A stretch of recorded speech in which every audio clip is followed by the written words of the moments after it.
The creative life, the life of working on a vision or a dream, isn't a straight line, and the road to a dream's fulfillment is never without detours. And each dream has its own map that we invent on the way to its fulfillment so others can hint at the right direction for us to go in, but ultimately we must find that direction ourselves, and it won't be like someone else's. We have to write the map along the way, and we may as well burn it when we get there because no one else can use it. Everybody's got their own map. What are you gonna do? There are so many waves to ride and reinventions of who we are along the way that sometimes consistent action becomes impossible to maintain. It's an ideal worth striving for, but there are times in a creative life where personal evolutions occur, restructuring ideas, ideals, and demands. Sometimes a soul demands space to just be, and other times fear creeps in along with perfectionism, which pushes us off the path. Other times, both of those forces, the light and the dark, sneak in the door with each other, the dark hiding behind the light to get into the club of our souls. So, how do we get back on once we've fallen off?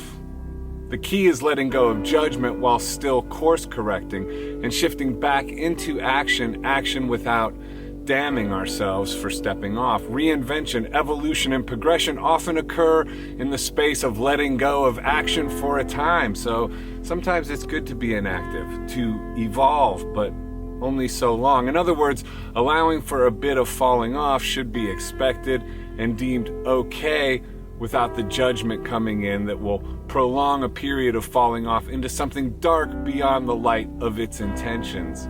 What we want is to become a loving coach or parent of our vision rather than a damning self-punisher. Listening to an interview recently with Mario C., who produced the Beastie Boys all the way from the disappointment of Paul's Boutique into the triumphs that became Check Your Head and Ill Communication. It was a masterclass in this subject I'm talking about now of getting on after falling off. And though Paul's Boutique, the Beastie Boys record, is considered a hip-hop masterpiece and a landmark work of genius, it wasn't received that way at the time commercially. Commercially, it was considered a flop.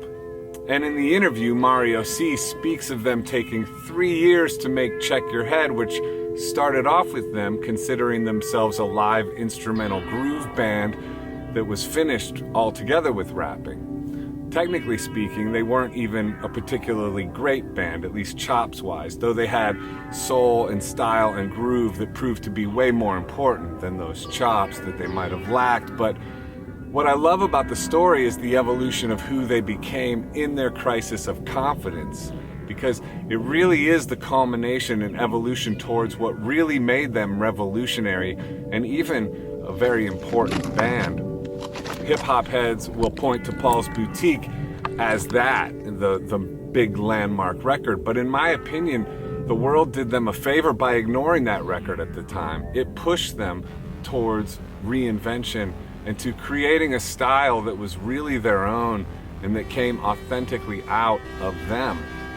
Paul's Boutique, as great as that was more of a collaboration with the Dust Brothers, who made most of the music, I think. And had that been a wild success, they probably would have repeated that formula rather than going through the painful experience of complete reinvention.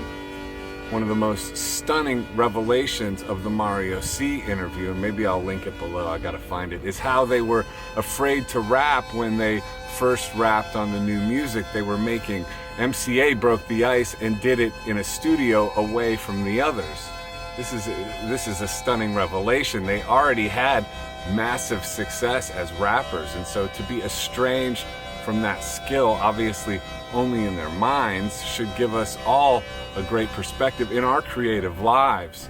Great inspiration as well as non-judgment towards our own fears and self-doubts and perceived failures. These guys are the goats of a genre they created, and after massive success, they still went to a private place to break the ice back into rapping. That's inspiring. Plus, they took 3 years of messing around or having fun. They didn't rush anything out, and they arrived at something that was wholly their own and wholly unique and completely realized in terms of a vision. So it's a balance between surrendering to fear, which is bad, and allowing the space of non-judgment evolution, which is good. How do we get back on once we've fallen off? You consider stories like this and allow yourselves the time to reassess and rebuild, and you have to make sure to check your head along the way.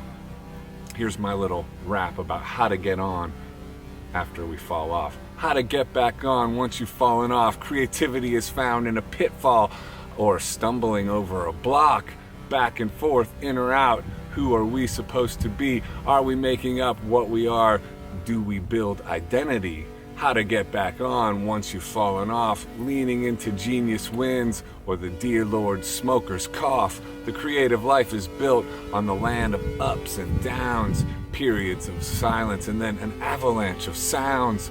Obviously, consistency is where we aim to be, but a shift in evolution will knock us from the tree. And even the most consistent has some ebb and flow, has a story of difficulty you'll probably never know.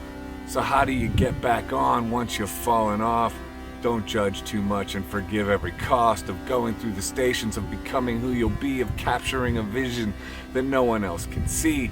Realize falling off is part of it, a stitch in the quilt of time, but don't let fear root itself or make a hostage of your mind.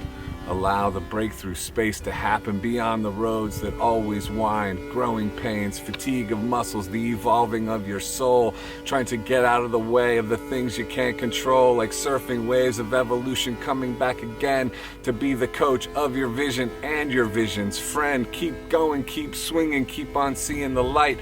Keep moving, keep shaking the darkness from the night. How to get back on once you've fallen off. Understand there is no falling off once you get back on. On and on and on and on to the break of dawn. Thanks for watching, everybody.